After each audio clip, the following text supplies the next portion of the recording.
আবু জেহেলের জায়গা দেখাইছেন, আবু জেহেল কোথায় মরে পড়ে থাকবে। তা এতটুক এক বাচ্চা বয়স 12-13, এতটুক আর একটা বয়স 11-12, এরকম 12-13 বছরের দুই বাচ্চা যুদ্ধে যাবে। এখন যুদ্ধের সময় নবীজি বলেন দাঁড়াও দেখি, তো দেখে দেখে বলছেন তুই আনফিট, তুই আনফিট। ওকে যে আমরাও তো আনফিট হয়ে যাব। বুড়ি আঙ্গুলে ভর দিয়ে উঁচু হয়েছে, বুড়ি আঙ্গুলে ভর দিয়ে তরবারি ঠেকাইয়া উঁচু হয়েছে, উঁচু হয়েছে। তো নবীজি আর তাদেরকে না করেন নাই। না করবেন কেমন? উপর থেকে ফয়সালা হয়ে গেছে যে এই দুইটা ময়দানে যাবে। আব্দুর রহমান ইবনে আউফ বলেন ময়দানে গিয়ে দাঁড়াইছি কাতারে। এর কাহিনী কইতে গেলে তো 1-1.5 ঘন্টা লাগবে, সেই কাহিনী বলবো না, শুধু এইটুকু বলতেছি। দুই পাশে কে কে দাঁড়ানো। আব্দুর রহমান ইবনে আউফ বলেন ডাইনে তাকাইয়ে দেখি পিচ্ছি, বামে তাকাইয়ে দেখি পিচ্ছি। মনে মনে বললাম লাউ কুনতু বাইনা আজলা মিনহুমা, এই পিচ্ছি পিচ্ছিরা, তোদের মারা তোদেরকে কি শিখায় আর এই পিচ্চির মা তারে কি শিখায় একটু চিন্তা করো। যে মা তার বাচ্চার অন্তরে নবীর মোহাব্বত পয়দা করে দেয়, নবীর জন্য ভালোবাসা পয়দা করে দেয়, ওই বাচ্চা কি হয় এবার একটু চাইয়ে দেখো।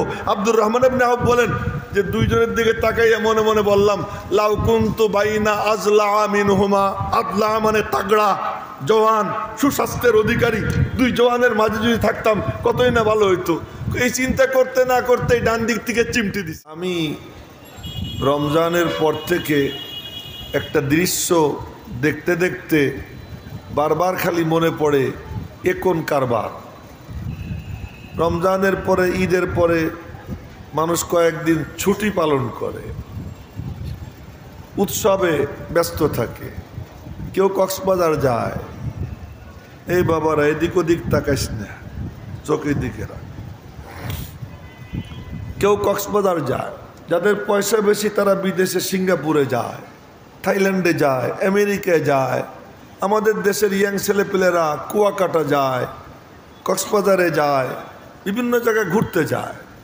আর আমি ঈদের নামাজ পড়ে বাড়ি গেছি, বাড়ির থেকে ফিরতেছি ওই ঈদের একদিন পরে না 2 দিন পরে যেন।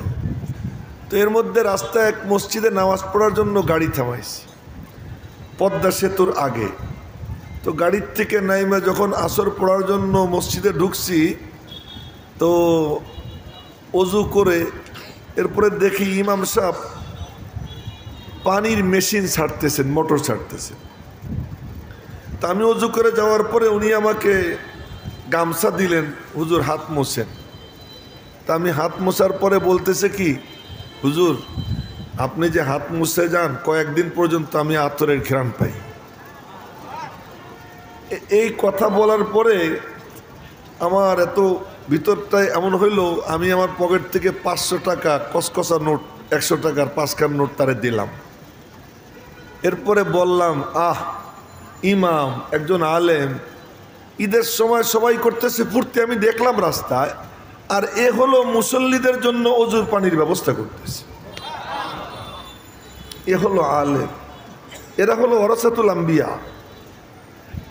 মেরে মোহতারাম ভাইও, আমি আপনাদের সামনে ওয়াজ করব না আজকে, গল্প শুরু হয়ে গেছে, গল্পই করব। ইমাম শাফি রহমতুল্লাহ আলাইহির বাড়ি বেড়াইতে গেছেন ইমাম মুহাম্মদ রহমতুল্লাহ আলাইহি। এই যে নাম নিতেছি ইমাম শাফিকে জানেন, এতটুক কালে পিচ্চি ছিলেন, এতিম, ওনার বাপ ছিল না। মারা সন্তান যত গড়তে পারে বাপের প্রভাব অতটা সন্তানের উপরে পড়ে না, মার প্রভাব যতটা পড়ে। মা যদি চান সন্তান মানুষ বানাইতে, মা খুব পারেন। ইমাম শাফির মা ছেলেকে লেখাপড়ার উপর উদ্বুদ্ধ করছে। গরিব, কলম কাগজ ছিল না, উটের হাড়, গরুর হাড়, মহিষের হাড়, এগুলো টুকাইয়ে টুকাইয়ে পরিষ্কার করে এর উপরে উনি লিখতেন। একটু আল্লাহু আকবার বলবেন না? মোবাইল কেউ দেখেন না আব্বাজানরা, চোখ এদিকে রাখেন। আমি যাদের কথা বলতেছি এদের কথা একটু মনোযোগ দিয়ে শোনেন। তো সেই ইমাম শাফি রহমতুল্লাহ আলাইহি উনি ওনার মার খেদমত করতেন, মাথা টিপে দিতেন, পা টিপে দিতেন, মারে ঘুম পাড়াইতেন। যখন মার ঘুম আইসে গেছে ভাবতেন তো মার পায়ের তলায় চাটা দিতেন, জিব্বে দিয়ে চাটা দিতেন। তো একদিন মনে করছেন মা ঘুমিয়ে গেছেন, এই কথা মনে করে মার পায়ের তলায় চাটা দিছেন। মা লাফ দিয়ে উঠছে, বাবা তুই কি করিস? কেন মা? তুই আমার পায়ের তলায় চাটা দিলি? না আমার তোমার পায়ের তলায় চাটিনি। তো তুই পায়ের তলায় তো চাটলি? না আমি আমার জান্নাত চাটা দিছি। তার মানে নবীজি বলছেন ইন্নাল জান্নাতা তাহতা আকদামিল উম্মাহাত, ইন্নাল জান্নাতা তাহতা আকদামিল উম্মাহাত। জান্নাত মায়েদের পায়ের নিচে, তোমার পায়ের নিচে আমার জান্নাত। তোমার পায়ের তলায় চাটা দিলাম মানে আমি আমার জান্নাতে চাটা দিলাম। কেমন বুঝ অর্জন হয় যখন কারো সিনার মধ্যে আল্লাহ পাকের কালামের নূর যায়, যখন দ্বীনি ইলম কারো সিনার মধ্যে যায়। ইমাম শাফির নাম যেহেতু এসে গেল, ওনার ঘটনা বলবো, তো ওনার কথাটা অল্প একটু বলেই ফেলাই। এই পড়তে পড়তে ইমাম শাফি রহমতুল্লাহ আলাইহির বয়স হয়ে গেছে 22 বছর। একজন নিচে হয়ে মোবাইলে কথা কয়, মনে করে হুজুর দেখতেছে না। হ্যাঁ আচ্ছা আমি তো দেখতেছি, আমি তো চোখ বন্ধ করে ওয়াজ করতেছি না, চোখটা সবাই এদিকে রাখেন না। বয়স যখন 22 বছর, হজে গেছেন। হজ তো নিয়মিতই করতেন, বাড়ি মক্কা শরীফের পাশেই নিয়মিত হজ করতেন। তো হজের মধ্যে এক বুড়া দস্তারখানা বিছাইয়া খাইতে বসছে। তো পাশ দিয়ে হেঁটে যাচ্ছেন ইমাম শাফি, ওনার নাম মোহাম্মদ, ওনার আব্বার নাম ইদ্রিস, মোহাম্মদ ইবনে ইদ্রিস। পাশ দিয়ে হেঁটে যাচ্ছেন, তো এর মধ্যে ওই বুড়ো বলছে, ইয়া শাবাব, এ যুবক, তাল আয়, কুল মাই, আমার সাথে খা। বলার সাথে সাথে উনি খাইতে বসে পড়ছেন। বুড়া বলতেছে কি, তুমি কি কুরাইশ বংশের নি? কাহা আপনি বুঝলেন কেমনে? তোমার কাণ্ড দেখা, একবারও না কয়লা না। এই যে তোমার সাদা সিধা ভাব, এর থেকে বুঝলাম তুমি কুরাইশ বংশের। কুরাইশ বংশের লোক দাওয়াত দিতেও ফ্রি, দাওয়াত খাইতেও ফ্রি।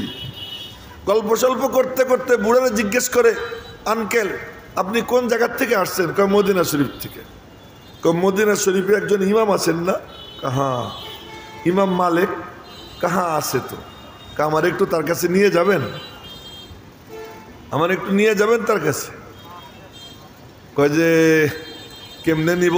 ও ও আচ্ছা আচ্ছা নিতে পারি রে, আমাদের সাথে একজন হাজি মারা গেছে, তার উটটা খালি যাবে, তোমারে ওই উটে করে নিয়ে যাব। তো ওই উটে চড়ে গেছেন, 16 দিন সময় লাগছে, 16 দিনে 16 খতম কোরআন শরীফ পড়ছেন। এরপরে মসজিদে নববীতে ঢুকছেন, নামাজ শুরু হয়ে গেছে, উনি নামাজের জামাতে দাঁড়াইছেন। এই লাইনটা কি লাইন তাই বলতেছি, লক্ষ্য করেন। নামাজ শেষে এক টল ফিগার, উঁচু লম্বা, মাথায় পাগড়ি, দুরানি চেহারা, উনি এসে বসে গেছেন। আর ছাত্ররা সব খাতা কলম নিয়ে বসছে, উনি হাদিস লেখাইতে শুরু করছেন। ইমাম শাফি 22 বছরের যুবক, উনিও বসে বসে শুনতেছেন হাদিস, কিন্তু ওনার তো কাগজও নাই, কলমও নাই, সবাই লেখে, উনি কি করবেন? তো মনে মনে ভাবলেন ওদের সাথে তাল মিলেই। কেমনে? বাম হাতরে খাতা বানাইয়া সামনে পাইছিলেন একটা ভাঙ্গাচোরা কোনো একটা কিছু, এইটা দিয়ে হাতের মধ্যে লিখতেছে, হাতের মধ্যে লিখতেছে। 100 হাদিস লেখাইছেন ইমাম মালিক। 100 হাদিস লেখানোর পরে নামাজের টাইম হয়ে গেছে, ছুটি দিয়ে দিছেন। ছুটি দিয়ে দিছেন, যার যার মতো অজু করতে গেছে, সব উঠে গেছে। ইমাম শাফি বসা, সবাই মনোযোগ দিয়ে শুনেন। ইমাম শাফি বসা, ইমাম মালিক ডাক দিছেন, নাম তো জানেন না, এদিকে এসো। কাছে গেছে, নাম মোহাম্মদ। কোত্থেকে আসছো? মক্কা শরীফ থেকে। কি করতেছিলে তুমি? হাতে লিখতেছিলাম। কি দিয়া? লেখা দেখাও। দেখে হাত ফাঁকা, কিছুই লেখা নাই। এটা তো হাদিসের সাথে বেয়াদবি, তুমি খামাখাই আঙ্গুল ঘুরাইছো। না, আমার কাগজ কলম নাই, সবাই লিখতেছে, ভাবলাম ওদের সঙ্গে তাল মিলেই, তাই একটু এমন এমন করতেছিলাম। আসলে আমি আমার দিলে লিখতেছিলাম। সুবহানাল্লাহ, একটু জোরে কন, কি সমস্যা? তাজা খাহি দাসে তনগর দাগ হায়ে সিনারাব, ताजा खाही दाशे तनगर दाग हाय सीनारा, गाहे गाहे बाजे खानी किस्से पारीनारा। মাঝে মাঝে এদের কথা স্মরণ করতে হয়। দিলের মধ্যে লিখতেছিলাম, আসলে এইটা হলো শো, আসলে আমি দিলের মধ্যে লিখতেছিলাম। ইমাম মালিক বললেন, তাই যদি হয়ে থাকে তো অর্ধেক শোনাও। ইমাম শাফি দাঁড়াইয়া পুরো 100 হাদিস শুনাই দিয়েছেন। 100 হাদিস শুনাই দিয়েছেন। এই ইমাম শাফি ইমাম মুহাম্মাদের ছাত্র, এই ইমাম মুহাম্মদ ইমাম আবু হানিফার ছাত্র। তো আল্লাহু আকবার বললেন না? আজকে আমার উস্তাদ, ওনার সামনে আমি বুখারী শরীফের 1.5 হাদিস পড়ছি। আমার উস্তাদ মুফতি আব্দুল হান্নান সাহেব, অনেক আলেম ওলামা জমছিল ওখানে, খালেদ সাইফুল্লাহ আইয়ুবিও ছিল, আরও বড় বড় আলেম ওলামারা ছিল। তো বললাম যে হুজুর, আপনার কাছে তো বুখারী শরীফ পড়ি নেই, আজকে একটু পড়ি আমরা, তা আপনি অনুমতি দিয়ে দিবেন, আপনার পক্ষ থেকে পড়াবো। বললাম, তা কে পড়বে? ওই মাদ্রাসার মুহতামিম আলী আকবর ভাই আমার ক্লাস ফ্রেন্ড, উনি বলেন আপনি পড়েন। তো এই সৌভাগ্য আমার হয়ে গেল, আমি পড়লাম। তা আমি পড়লাম, এরপরে হুজুর অনুমতি দিছেন। তো এটা একটা মজার জিনিস, মজার জিনিস।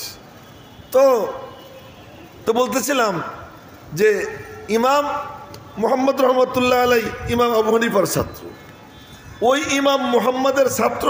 তো উনি বললেন অনুমতি দিব এক শর্তে। কি শর্ত? কোনো সলফিদের মাসলাকে চলতে পারবা না, ইউটিউব থেকে ফেসবুক থেকে কোনো দিন শিখতে পারবা না, দিন শিখবা উস্তাদদের কাছ থেকে, আলেম উলামার কাছ থেকে। এই শর্তে অনুমতি দিলাম। কত জরুরি জিনিস লক্ষ্য করছেন? আজ সমাজ গুমরা হইতেছে, এর মূল কারণ ইউটিউব ফেসবুক। এখানে দেখে, এরপরে দেখি ট্যাং ছেঁকাইয়া দাঁড়ায়, এরপরে দেখি হাত এখানে বাঁধে। আমি দেখছি ফুটবল খেলোয়াড় যারা, ওই ফুটবল খেলার আগে বুকে হাত বাঁধে, কিন্তু যখন মন্দিরে যায়, দেবতার সামনে যায়, এখানে হাত বাঁধে। দেখায় কি যে এখানে হাত বান্ধা আদব, আর খেলার সময় এরকম ধরতে হয় মজবুত করে। এই হাত বাঁধে কি এখানে? আরে বাবা, তুই এখানে হাত বাঁধতেছিস, তোরে বান্দাটা কে শিখাইল? তুই বলবি অমক রে আমি বাঁধতে দেখছি, সে বলবে আমি অমককে বাঁধতে দেখছি, সে বলবে অমককে দেখছি। এই বলতে বলতে আবু হুরায়রার কাছে যাবে, আব্দুল্লাহ ইবনে আব্বাসের কাছে যাবে, ওমরের কাছে যাবে, আবু বকরের কাছে যাবে, কোন সাহাবীর কাছে যাবে, তিনি বলবেন আমি নবীজিকে এমন করে বাঁধতে দেখছি। যদি এই সনদ কেউ বলতে না পারে, ফেসবুকে দেখা এখানে হাত বাঁধে। এই জন্য আমার উস্তাদ আমাকে আজকে আমাদেরকে অনুমতি দিলেন এই শর্তের সাথে। তো বলতেছিলাম যে উস্তাদ এর কাছ থেকে ইলম নেওয়ার পরে হয়টা কি? এই ইমাম মুহাম্মদ পিচ্ছি ছিলেন। ইমাম আবু হানিফা বলতেন কি, তুই খাম্বার ওই পাশে বয়, আমার সামনে বসিস না, ছোট দাড়ি ওঠে নাই, পিছনে বসাইতেন। সেই ইমাম মুহাম্মাদের ছাত্রত্ব গ্রহণ করছেন কে? ইমাম শাফি রহমতুল্লাহ আলাইহি। এই ইমাম মুহাম্মদ ইমাম শাফির বাড়ি বেড়াইতে গেছেন। আলেম কাকে বলে সেটা বোঝানোর জন্য এত লম্বা কথা বলছি। আলেম কাকে বলে? তো ইমাম মুহাম্মদ বেড়াইতে গেছেন, উস্তাদের জন্য যা আয়োজন করার করছে। উস্তাদ গেলে ছাত্র কি খুশি হয়। একদিন নবীজি গেছেন ওনার এক ছাত্রের বাড়িতে, সেই ছাত্রের নাম আবু রাফে।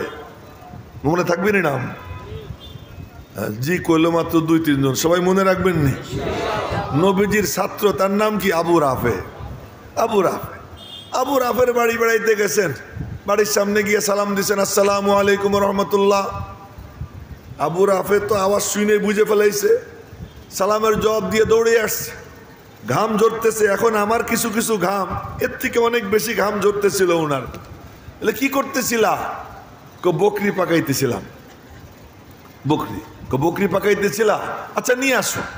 আর খুশিতে নিয়ে আসছে পুরো ডেক ধইরা। তো নবীজি বললেন, আমারে সামনের ঠ্যাং দাও, বকরির সামনের ঠ্যাং। ওনার মানে খুশিতে আত্মহারা হইয়া সামনের ঠ্যাং দিছেন।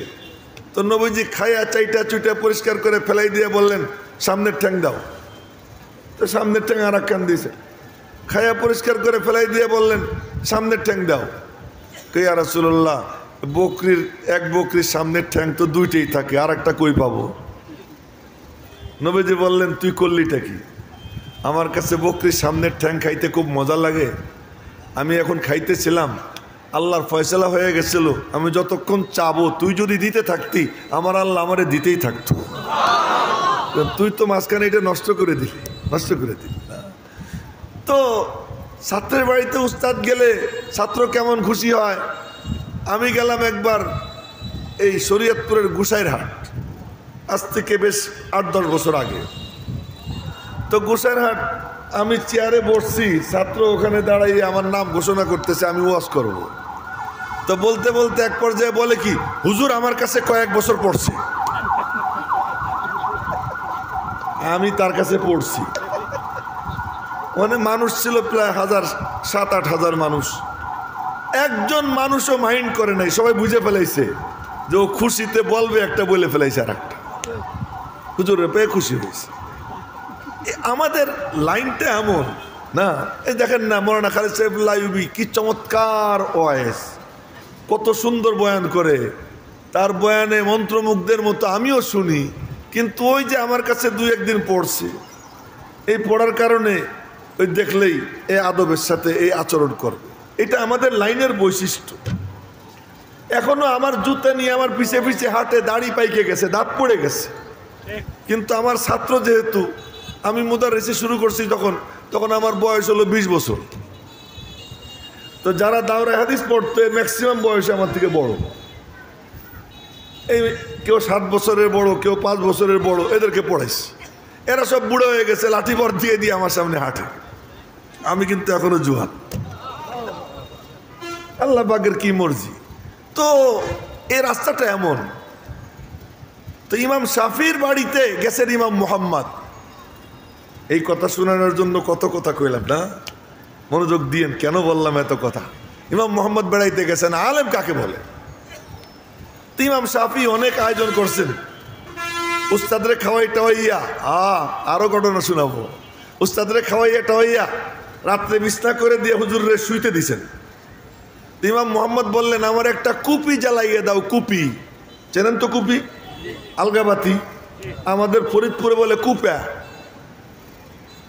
জানেন তো আপনারা? কি কয়? কুপা কয়। কুপা জ্বালাই দাও। তো আলগাবাতি জ্বালাই দিছে। ইমাম মুহাম্মদ ওই আলগাবাতির ওখানে এরকম ধৈরা পড়তেছেন, কিতাব পড়তেছেন। ইমাম শাফি কতক্ষণ পরপর দেখেন উস্তাদজি কি ঘুমাইছেন, দেখে যে না। 1 বার 2 বার 3 বার করতে করতে রাত্র 2টা 2:30 বাজে যায়, উস্তাদজি ঘুমায় না। গেছেন, কাছে গিয়ে বললেন আলা তাস্তারিহু আইয়ুহাল উস্তাদ। উলামা একরাম মনোযোগ দিয়ে, বিশেষ করে উলামা একরাম মনোযোগ দিয়ে শুনেন, আপনারা তো শুনতেছেনই, উলামা একরামেরও দৃষ্টি আকর্ষণ করবো। বলে আলা তাস্তারিহু আইয়ুহাল উস্তাদ, উস্তাদজি রেস্ট নেবেন না? ইমাম মুহাম্মদের জবাব শোনেন, কাইফা আস্তারিহু ওয়াকাদ নামাত উয়ুনুল মুসলিমিন তাওয়াক্কুলান আলাইনা। রেস্ট নিব কেমন করে, অথচ সমস্ত মুসলমানরা ঘুমাই পড়ছে আমার উপর ভরসা কইরা, যে আমি তাদের জন্য ঠিক করে রাখবো কোনটা জায়েজ কোনটা না জায়েজ, কোনটা হালাল কোনটা হারাম, কোন ব্যবসাটা করা যাবে কোন ব্যবসা করা যাবে না, কোন ভাবে মাল উপার্জন করা যাবে কোন ভাবে উপার্জন করা যাবে না, এই সমস্ত হালাল হারামের মাসলা আমাকে জিজ্ঞেস করবে। ওরা তো আমার উপরে ভরসা করে ঘুমাই রয়েছে, আমি যদি ঘুমাই তো ওদের জন্য মাসলা প্রস্তুত করবে কে? তো জোরে বলবেন না আল্লাহু আকবার। এ হলো আলেম। ইমামে আজম আবু হানিফা রহমতুল্লাহ আলাই 13 লক্ষ মাসআলা বের করছেন। কত মাসলা? 13 লক্ষ মাসআলা বের করছেন। 40 জনের বোর্ড নিয়ে বছরের পর বছর সাধনা করে এক সাগরেদের পুরো সংসারের খরচ চালাইছেন একা 30 বছর। পুরো সংসারের খরচ চালাইছেন। ওনার নাম ইমাম আবু ইউসুফ। ওনার নাম ইমাম আবু ইউসুফ। তা আলেম কাকে বলে? আমি আশ্চর্য হই, ঈদের পরে হুজুররা একটু ফুর্তি টুর্তি করবে, রেস্ট নিবে না, মাহফিলের আয়োজন করো। কেন? যুবকরা মাদক সেবী হয়ে যাইতেছে, নারীরা পর্দাহীন হয়ে যাইতেছে, ঘরে ঘরে গান বাজনা, ঘরে ঘরে নাফরমানি, মানুষ সুদের মধ্যে ডুবে যাইতেছে, ঘুষের মধ্যে ডুবে যাইতেছে।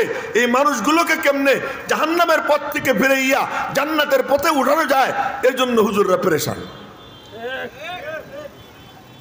ঠিক একবারও আমি শুনতে চাই না, আপনাদের দিল দিয়ে কথাগুলো শোনেন আর বসান, এইটা আমি চাই। যে আলেম কারা? আজ 3-4 দিন পর্যন্ত এই উলামা পরিষদের আলেমরা অস্থির, অনুমতি মিলে না, অনুমতি মিলে না, অনুমতি দিবার চায় না। এ বাবা, তুই অনুমতি দেওয়ার কেড়ে? আমি বলবো আল্লাহর কালাম, আমি বলবো নবীজির হাদিস। আল্লাহর কালাম বলতেও অনুমতি লাগে, নবীজির হাদিস বলতেও অনুমতি লাগে, আল্লাহ বলবো এরও অনুমতি লাগে, সুবহানাল্লাহ বলবো এরও অনুমতি লাগে। আমি তো কারো গলা কাটতে চাই না, আমি তো কারো ঠ্যাং ভাঙতে চাই না, আমি তো কারো ঘর ভাঙতে চাই না, আমি তো কারো গদি টানতে চাই না। আমি তো চাই ওই সব গদিতে যারা বসা তাদের সিনার মধ্যে কোরআনে কারীমের নূর পৌঁছে যাক। এখানে বাধা দিবার চায় সব।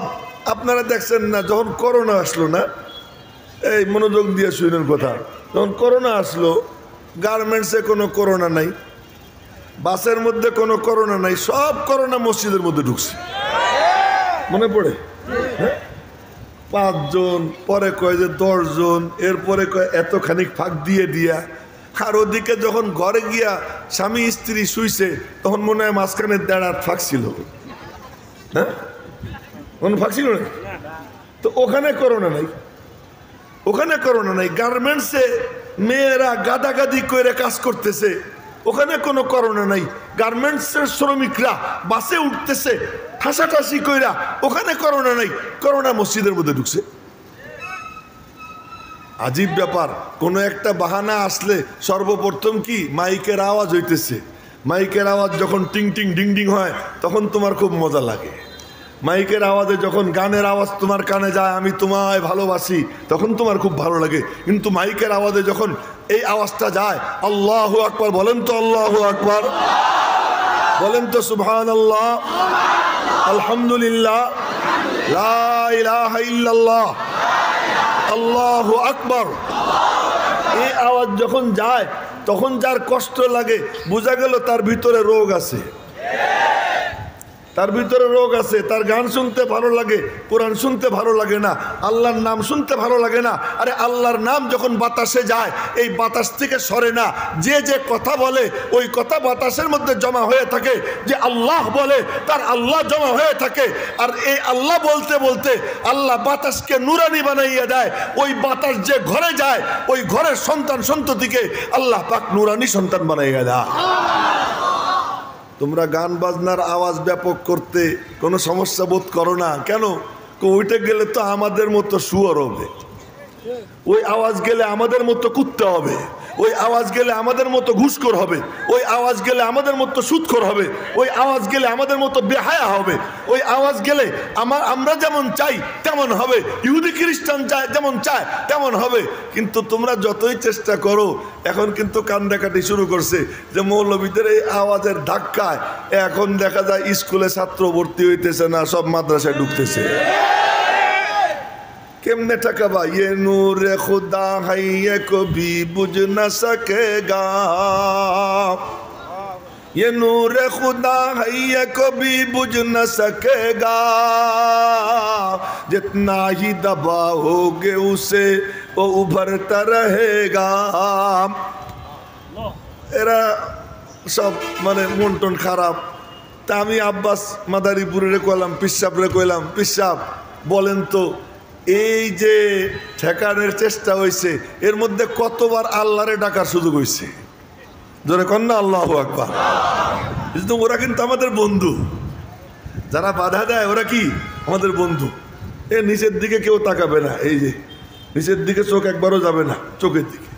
যারা আমাদেরকে ঠেকা পারছে ওরা আমাদের কি বন্ধু। গুতাগুতি করলে শক্তি বাড়ে, গুতাগুতি করলে কি হয়? শক্তি।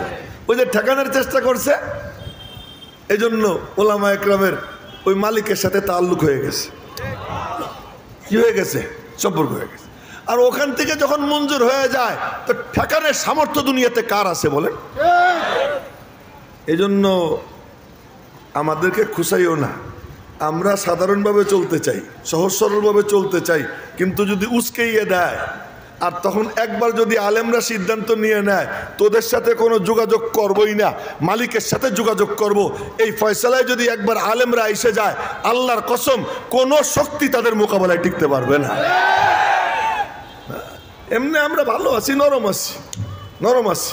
আমার নবীজি নরম নরম নরম, 13 বছর নরম। কত বছর নরম? 13 বছর নরম। মারে, নবীজির রক্ত ঝরে। আল্লাহ কয়, আল্লাহ তুমি দেখতেছো না? কয় দেখতেছি তো। তা আল্লাহ কয় কি যে সবর করো, একটু সবর করো। আল্লাহ আমি সবর করলাম। ওই যে বেলাল, ওরেও সবর করতে কও, ওরেও সবর করতে বলো। ওই যে জুনাইরা, ওরেও সবর করতে কও। ওই যে সুমাইয়ার উপর এমন নির্যাতন, একটু সহ্য করো আম্মার, সহ্য কর, সবর কর। দিন আসতেছে, গুইনা গুইনা রাখতেছি। আল্লাহু আকবার কয় না জোরে সোরে? দিন আসতেছে, গুইনা গুইনা রাখতেছি।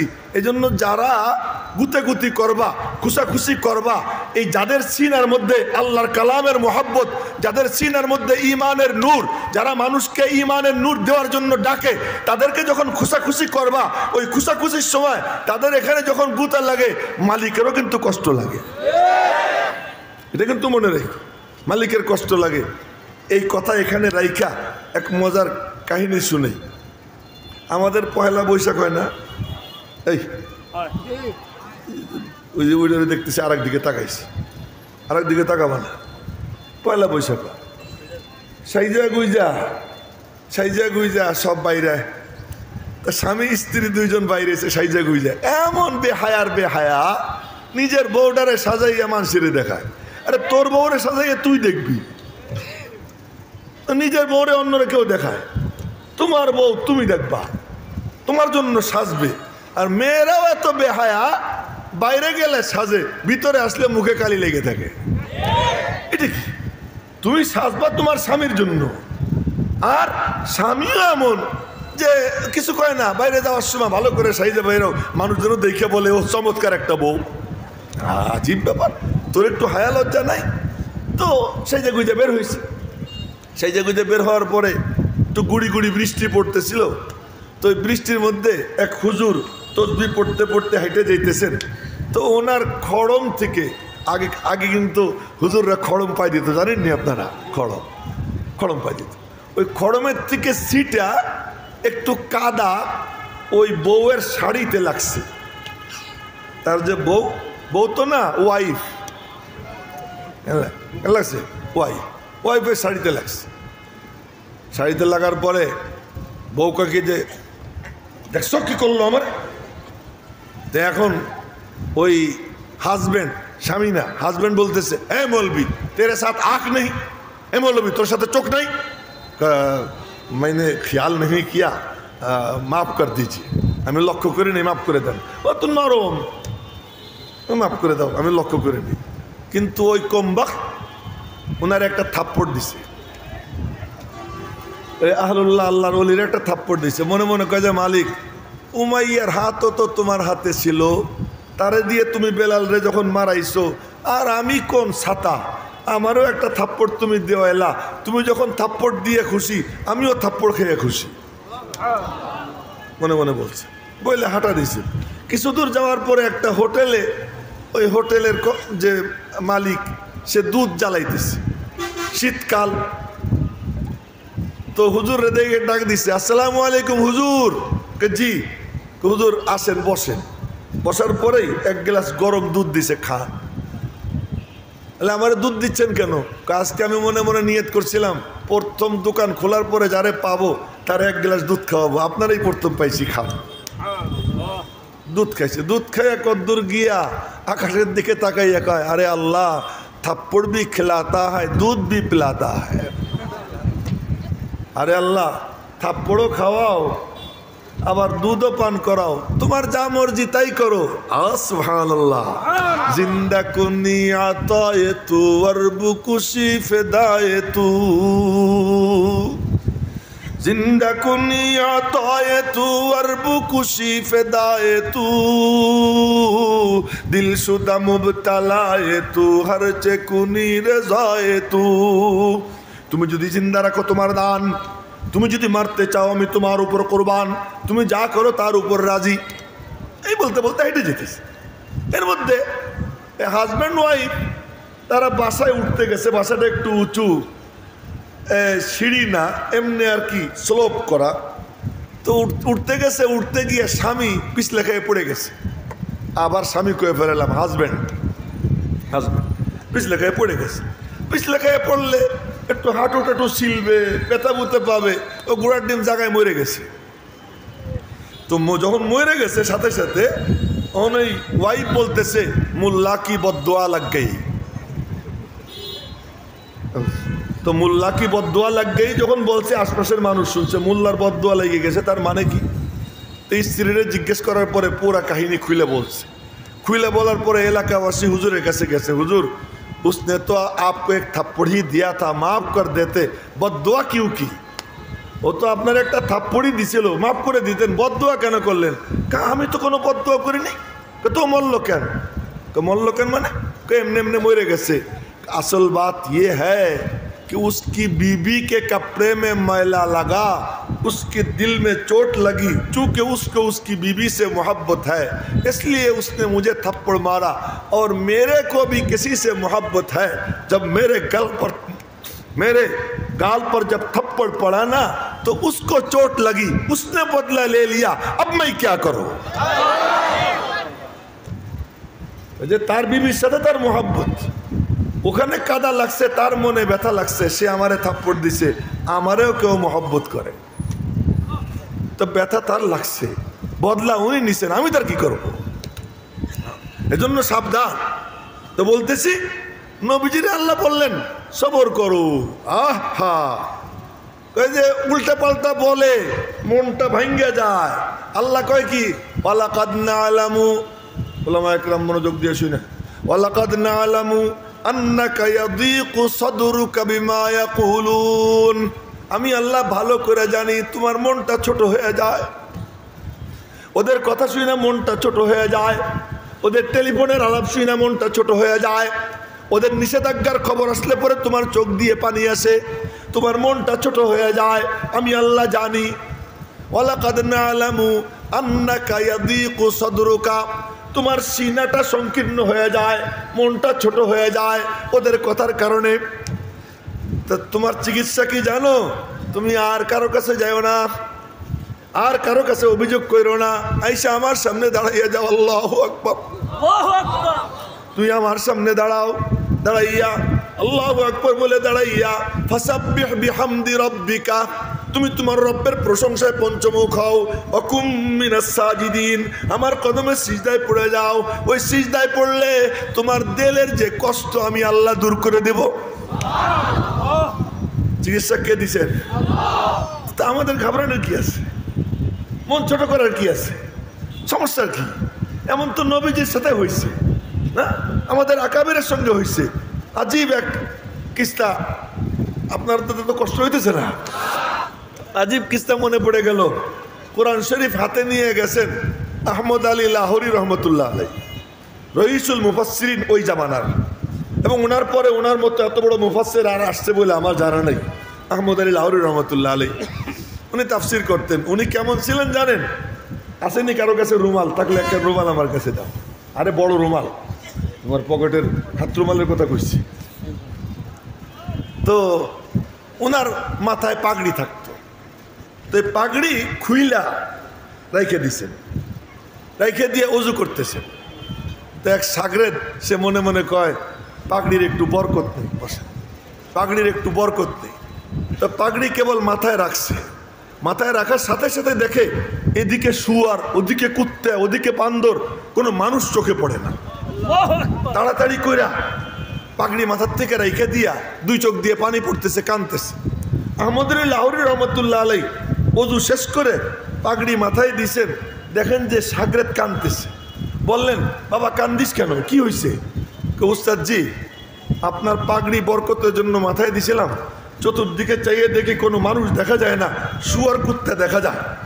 যে আলোচনা আমার মনে হয় আমার আগে আইয়ুবী করছে, আমার বাজান আইয়ুব হিসাবে এই আলোচনা মনে হয় করছে যে ইনসান রূপী শয়তান, ইনসান রূপী হায়ওয়ান, মানব রূপী জানোয়ার, যে ও বলতেছে হযরত এই পাগড়ি মাথায় দেওয়ার পরে চতুর্দিকে তাকাইয়ে দেখি একটারে মনে হয় কুত্তা, একটারে মনে হয় শুয়ার, একটারে মনে হয় সাপ, একটারে মনে হয় বান্দর, এরকম দেখলাম, কোনো মানুষ চোখে পড়ে না।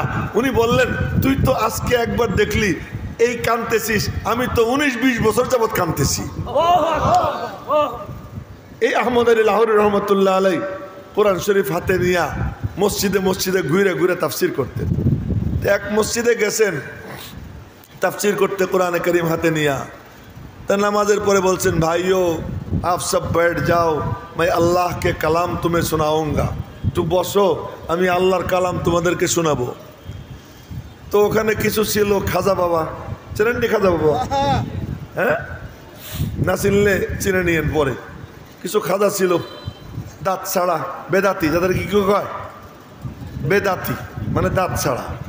দাঁত ছাড়া কথা কইতে গেলে মুখের পান পুড়ে যায়, হ্যাঁ, ওইরকম চেয়ারে বইসেই শুরু করে আশরাফ আলী থানভী কাফের, হুসাইন আহমদ মাদানী কাফের, এরপরে ইলিয়াস রহমতুল্লাহ আলাই কাফের, দেওবন্দি মৌলভী সব কাফের। তার মানে শরীয়তের দাঁত নাই, মুখ দিয়ে খালি বের হইতেই থাকে কাফের কাফের কাফের। এরকম কিছু বেদাতি ছিল। তো তারা বলছে আমরা তোমারে তফসির করতে দিব না। এই লক্ষ্য করেন, ওলামা একরাম খুব মনোযোগ দিয়ে উনি বললেন যে তাফসির করতে দিবা না?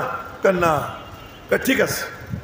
কোরআন শরীফ ডান হাতে নিয়ে বুকে নিয়ে বাম হাত লম্বা করে দিয়ে বললেন तुम में से कोई आओ, मेरे हाथ पकड़ के खींच खींच के मुझे मस्जिद से बाहर कर दो, ताकि अल्लाह भी देखे, फरिश्ते भी देखे कि मैं तो तफसीर करने आया था, अल्लाह का कलाम सुनाने आया था, लेकिन मुझे सुनाने नहीं दिया, ताकि मैं क़यामत के मैदान में ये कह सको मौला मैं तो सुनाना चाहता था, इन्होंने मुझे सुनाने नहीं दिया, आओ कोई आओ मेरे हाथ पकड़ो। तर्जुमा तो बुझेই ফেলছেন। উনি কোরআন শরীফ বুকে নিয়া বাম হাত লম্বা করে দিয়ে বললেন একজন এসে আমার হাত ধইরা টাইনে টাইনে বের করে দাও, তা আল্লাহর আমি কিয়ামতের দিন বলবো আমি আহমদ আলী আল্লাহর কালাম শুনাইতে গেছিলাম, আমারে শুনাইতে দেয় নাই। এক মাস্তান টাইপের ছেলে ছিল এক সাইডে বসা, সে বলে কি খবরদার किसी ने अगर उनका हाथ पकड़ा ना तो उसकी नस्ल बर्बाद हो जाएगी, खबरदार केउ যদি ওনার হাত ধরিস তার বংশ শেষ হয়ে যাবে। এ হুজুর আপনি তাফসীর করেন, আপনি তাফসীর করেন, বাধা আসবে, বাধা আসবে, খোঁচা লাগবে, ব্যথা লাগবে, কিন্তু সবর করো না, একটু সবর করো না। নবীজি সবর করছেন না? নবীজি সবর করছেন। এরপরে আমি আপনাদেরকে এখন যা গল্প শোনাবো না সব হাদিস। একদিন হযরত সাদ ইবনে মুআজ রাদিয়াল্লাহু তাআলা আনহু, এটা বুখারী শরীফের হাদিস শুনাইতেছি, মনোযোগ দিয়ে শুনেন। আর শাহ ওলিউল্লাহ মুহাদ্দিস দেহলভী রাহমাতুল্লাহ আলাইহি বলছেন যখন কোনো হাদিসের চর্চা হয় কোথাও, তখন আমি নিজে দেখছি রওজা পাকের পাশে বৈশা যে নবীজির সিনার থেকে নূরের ফোকাস ওই মজলিসে যায়। এখন আমি যে হাদিস শুনাইতেছি মাত্র গতকাল না, হ্যাঁ গতকালই নাকি পরশুদিন বুখারী শরীফে আমি পড়াইছি, সেই হাদিস আপনাদেরকে শুনাইতেছি। সে হাদিস হলো কি, হযরত সাদ ইবনে মুআজ রাদিয়াল্লাহু তাআলা আনহু, ওনার মক্কার বন্ধু ছিলেন উমাইয়া, ছিল উমাইয়া। আর মদিনায় ওনার ওই উমাইয়ার বন্ধু ছিলেন হযরত সাদ ইবনে মুআজ। উনি যখন মদিনায় যাইতেন সাদ ইবনে মুআজের বাড়িতে থাকতেন, আর সাদ ইবনে মুআজ মক্কায় গেলে উমাইয়ার বাড়িতে থাকতো। শুনেন মনোযোগ দিয়া।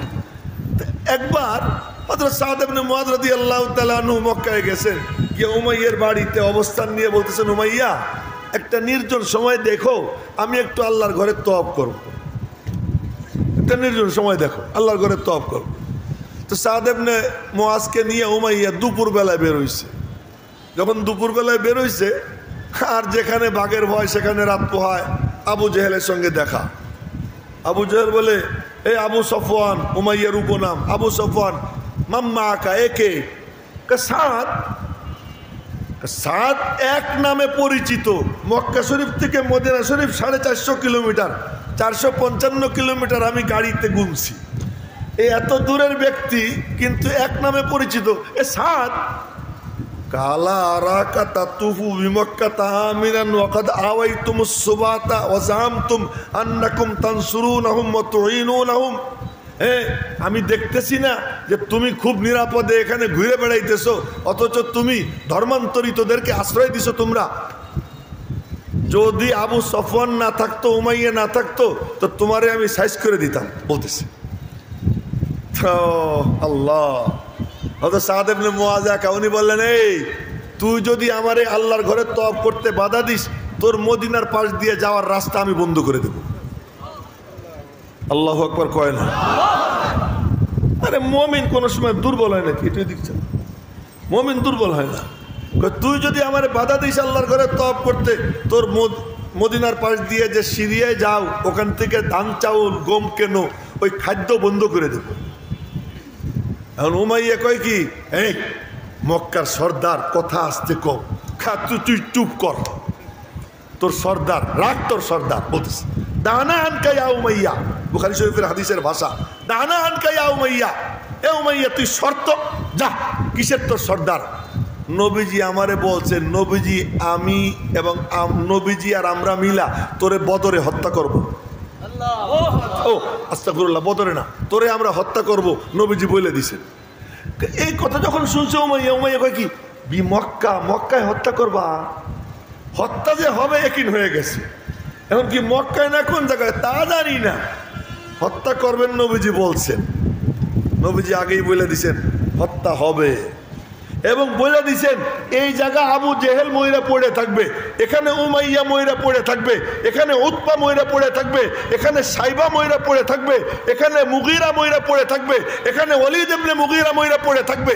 এক একজনের নাম নিয়ে লাঠি দিয়ে দাগ দিয়ে দিয়ে নবীজি দেখাইছেন, খুশাইছে। আল্লাহ কয় কি, শত্রু তিন প্রকার, একটু আল্লাহু আকবার কর না জোরে। ইসলামের দুশ্মন তিন পদের।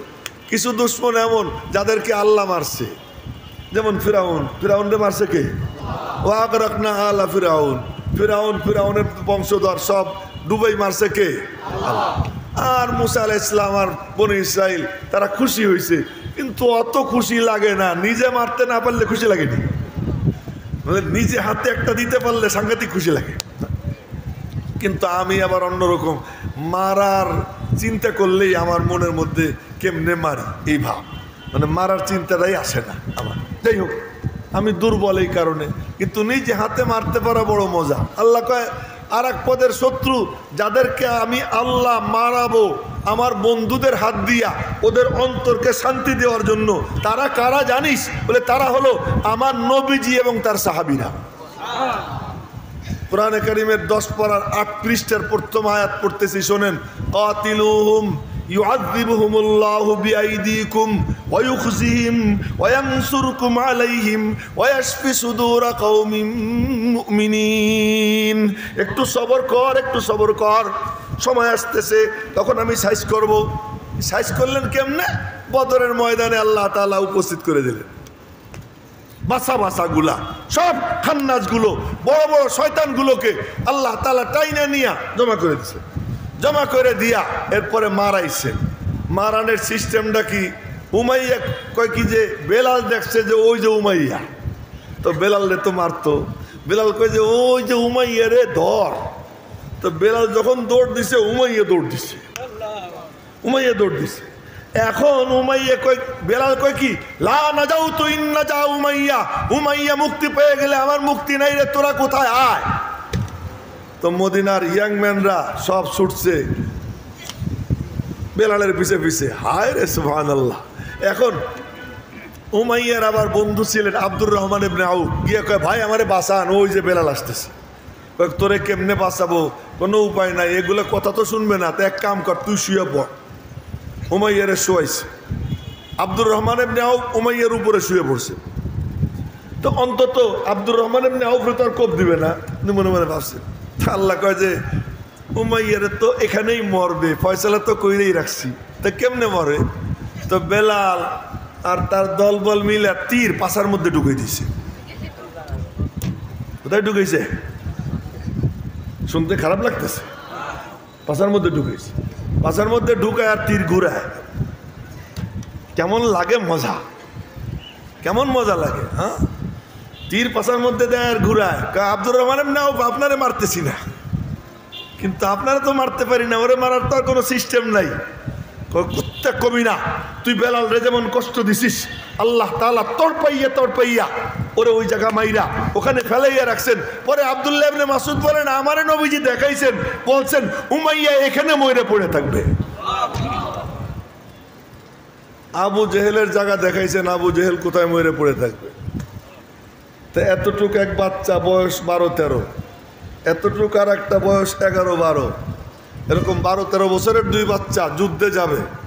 যুদ্ধের সময় নবীজি বলেন দাঁড়াও দেখি, তো দেখে বলছেন তুই আনফিট। ওকে যে আমরাও তো আনফিট হয়ে যাব। বুড়ি আঙ্গুলে ভর দিয়ে উঁচু হয়েছে,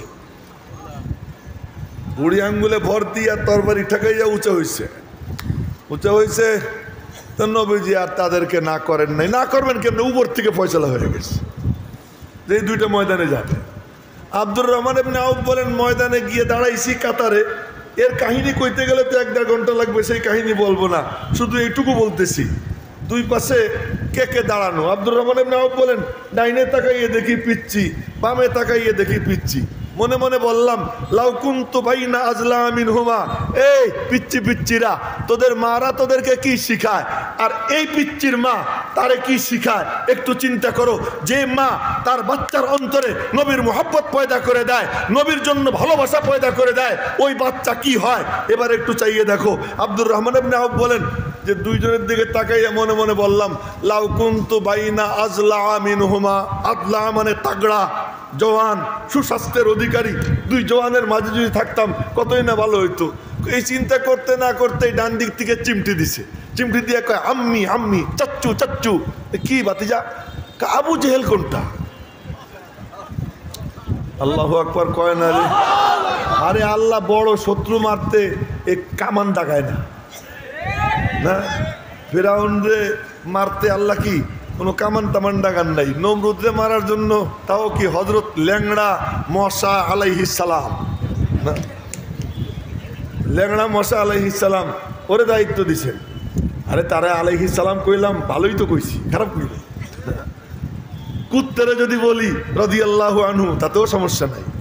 আসহাবে কাহফের কুত্তা, আল্লাহ তার উপর রাজি হয়ে গেছে, তারে আল্লাহ জান্নাত দিয়ে দিছে। তা আমি যদি বলি কালব রাদিয়াল্লাহু আনহু, কোন কুত্তা? আসহাবে কাহফের কুত্তা। তো নমরুদের যে মশা, ওই মশার নাম নিয়ে যদি কই আলাইহিস সালাম, আলাইহির রহমা, কোনো সমস্যা নাই, আল্লাহ তার উপর রাজি হয়ে গেছে, আল্লাহ তারা নিয়োগ করছে। তাও কি বেশি তো কাম পারি না, নাকের মধ্যে ঢুকে যায়, নাকের মধ্যে ঢুইকা বাস ভিতরে ঢুইকা মগজের মধ্যে খালি খুসা মারে। আর ফেরাউন কয় কি, আমারে মার, বাড়ি মার। কি দিয়ে মারবো? কর্মচারী নিয়োগ করছে, হায় হায়, বেতনভুক্ত কর্মচারী, কাম কি? খড়ম দিয়ে আমার মাথায় বাইড়া, খড়ম দিয়ে মাথায় বেড়িয়েছে। আল্লাহ কি না পারে, এই জন্য তিরিং বিরিং কইরো না, তিরিং বিরিং কইরো না। আল্লাহ যদি ধরে তো আল্লাহ কারে দিয়ে তোমারে সাইজ করবে তুমি টেরও পাবা না। দেখবা বড় অফিসার তোমার পিয়ন তোমাকে সাইজ করবে, বড় কর্মকর্তা তোমার সাধারণ একজন কর্মচারী তোমাকে সাইজ করে ফেলবে। আল্লাহ পাকের সৈনিক আল্লাহ সব জায়গায় ছড়াইয়ে দিয়ে রাখছে। যখন দরকার সৈনিক জায়গায় যাবে, সেটা কি মশা হবে না কুত্তে হবে না মাছি হবে, কি হবে সে কে জানে, আল্লাহ। আবু জেহেলের মতো এত বড় সর্দার, তো ওই পিচ্ছি কয় কি, চাচ্চু আইনা আবু জাহাল। আবু জাহাল কোনটা? আব্দুর রহমান ইবনে আউফ বলেন, আমি জিজ্ঞেস করলাম, ওমা তাসনাউ বিআবি জাহাল, আবু জাহালরে দিয়ে তুই কি করবি? শুইনো যুবকরা মনোযোগ দিয়া, পিচ্ছিরাও শুইনো, আবু জাহেলরে দিয়ে কি করবি? আমি আমার মার কাছে শুনছি। এই মারা, বোনরা, কন্যারা, কান খুলে শুনেন আপনারা। বলতেছে মার কাছে শুনছি ওই কুত্তা নাকি আমার নবীজিরে খুব কষ্ট দিত, ও নাকি আমার নবীজিরে কষ্ট দিত। চাচ্চু খালি একবার দেখাইয়া দেন, সত্যি বলতেছি, আল্লাহ লা ইউফারিকু সাওয়াদি সাওয়াদাহু হাত্তা ইয়ামুতাল আজালু মিন্না। আল্লাহর কসম খেয়ে বলছি, ওরে দেখার সঙ্গে সঙ্গে ওর পিছনে আমি লাগবো, হয় ও মরবে নয় আমি মরবো, দুইজনের একজন মারা যাবে। একটু খালি দেখাই দেন। ওর কথা শেষ হইতে না হইতেই বাম দিক থেকে চিমটি, আম্মি আম্মি, চাচ্চু চাচ্চু। কি আবু জেহেল কোনটা? ও মনে মনে কয় ও যেন না শোনে, ও মনে মনে কয় ও যেন না শোনে, এরকম কানে কানে জিজ্ঞেস করে। তা বললাম কি করবি? ওর মতো কইল। ওদের কথা শেষ হইতে না হইতেই দেখলাম ওই যে দেখা যায়। তো বললাম যে ওই তো সোনার সান আবু জেহেলরে দেখা যায়। ওই যে যখন দেখাইছি এই দুই পিচ্ছি মনে হয় যেন বাস পাখির মতো উড়াল দিল। সুবহানাল্লাহ জোরে কয় না, আল্লাহু আকবারও জোরে কয় না। উড়াল দিয়ে আবু জেহেল তো উপরের দিকে চাইয়ে রয়েছে, পিচ্ছি গিয়ে নিচে ঘোড়ার সামনের ঠ্যাঙ্গে কোপ দিছে। তো ঘোড়া গেছে পয়ডা, আর এক ভাই গলার মধ্যে কোপ দিছে।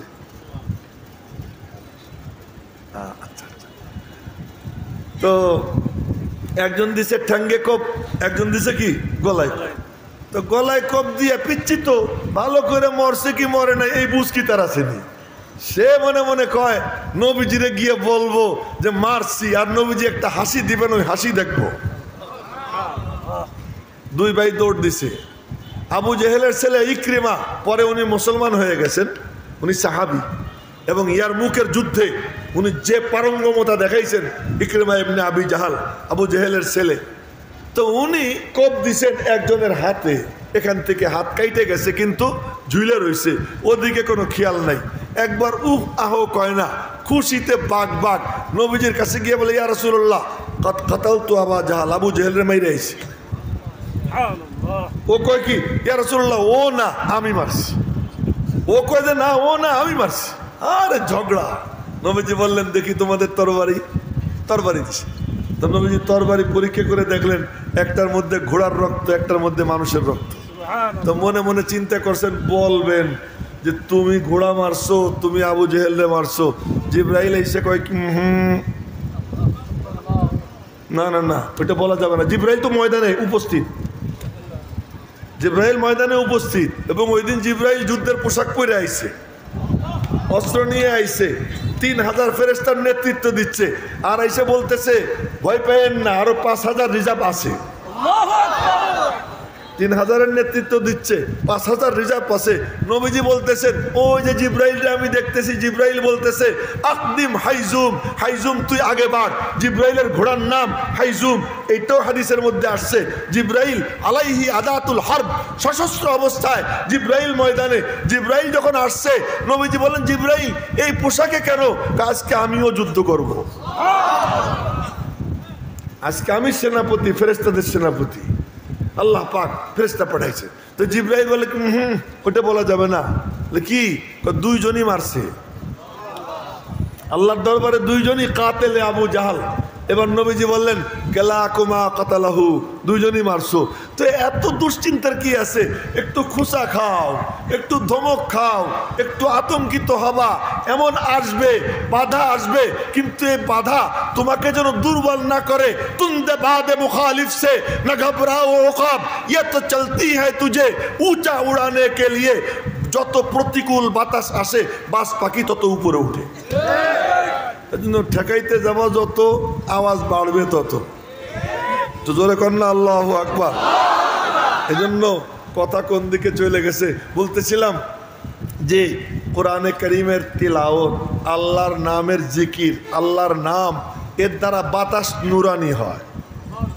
তা আমরা আল্লাহর জিকির করবো তো ইনশাআল্লাহ। উলামা একরাম আর কি করে ওয়াজ মাহফিল কইরা একটু পরপর বলেন সুবহানাল্লাহ, কন্যা সুবহানাল্লাহ। একটু পরপর বলেন না আলহামদুলিল্লাহ, বলেন না আল্লাহু আকবার, বলেন না আল্লাহ আমাদেরকে মাফ করে দাও। এই তো, আর কি?